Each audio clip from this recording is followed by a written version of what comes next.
गया नारायण का ना तो तर जाएंगे। महाराज कहता है श्लोक, हरि हरत पापानी दुष्ट चित्त ही रपि स्मृता अनक्षापि संस्पृष्टो दहते वही पावका।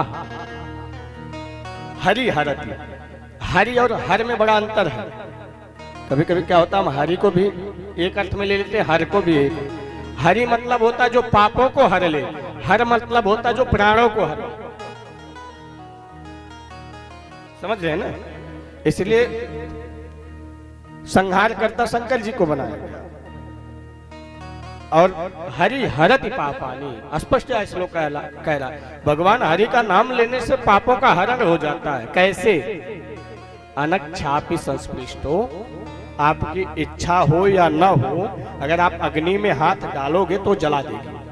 अभी आप विचार कर लो कि हे अग्नि, हम हाथ डाल रहे हैं, जलाना मत, तो क्या छोड़ेगी? क्या हुआ? छोड़ेगा अग्नि? कदापि नहीं छोड़ेगा, तो जला के ही मानेगा। उसी प्रकार से भगवान का नाम भाय कुभाय अनक आलसहूं, नाम जपत मंगल दिशि दसहूं। आप किसी भी प्रकार से भगवान का नाम स्मरण कर रहे हैं तो आपका कल्याण होगा।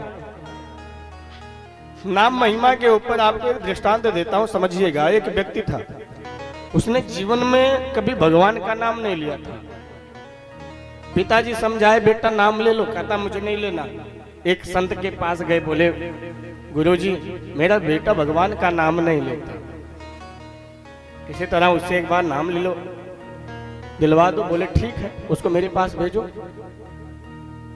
वो आया संत जी के पास, संत ने कहा बेटा भगवान का नाम लो।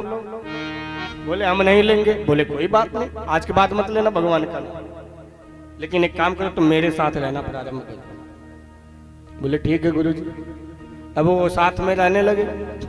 एक दिन ऐसे बात में बोले तुम बोलो नारायण। बोले नारायण नहीं बोलूंगा। बोले राधे राधे बोलो। बोले राधे राधे बोलूंगा ही नहीं गुरुजी मैं। बोले बस हो गया काम मेरा।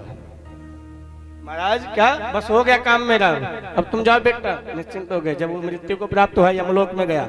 चित्रगुप्त ने जब उसके कर्म का हिसाब किताब करना प्रारंभ किया, तो जब देखा, उन्होंने कहा ये जीवन में इसने एक बार भगवान का नाम लिया है, इसके नाम के महिमा का फल क्या दिया जाए। जीवन भर पाप किया, एक बार ही वो भी जबरदस्ती कहा नहीं लूंगा, तब लिया है, ना चाहते हुए लिया है। इसका फल क्या हो सकता है? महाराज बड़े चिंतित, अब इसका फल हम इसको दे क्या? बोले चलो इंद्र के पास। इंद्र के पास चलने के लिए तैयार होते हैं। वह जीव कहता है अरे ऐसे मैं नहीं जाऊंगा यमराज। बोले कैसे जाओगे? बोले पालकी मंगाओ, पालकी में बैठाओ हमें, तब हम चलेंगे। बोले ठीक है।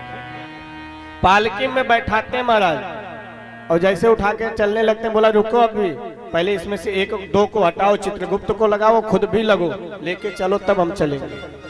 यमराज बोले हमें नाम का फल जानना, तुझे दंड देना है, चलो भैया। यमराज उठा लेते, इंद्र के पास पहुंचते हैं। इंद्र बोला हमें भी नहीं पता। बोले चलो ब्रह्मा जी के पास चलते हैं। तो उस जीवात्मा ने कहा एक काम करो, चित्रगुप्त को हटाओ, इंद्र को लगाओ।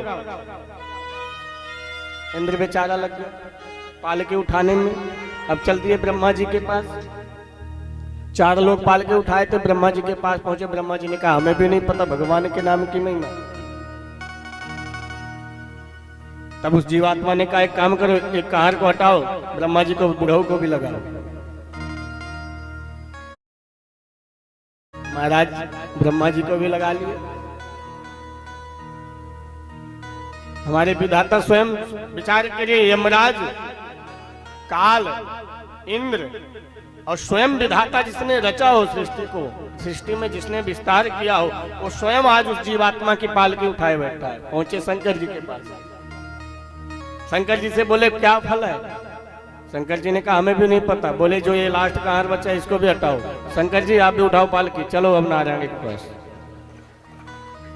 शंकर जी भी उठाए। अब विचार करिए, स्वयं साक्षात शंभु ब्रह्मा और यमराज इंद्र उठाए उसके पालकी को। चल देते हैं महाराज नारायण के पास। नारायण से पूछते हैं प्रभु नाम महिमा क्या है आपके, आपके नाम का फल क्या है?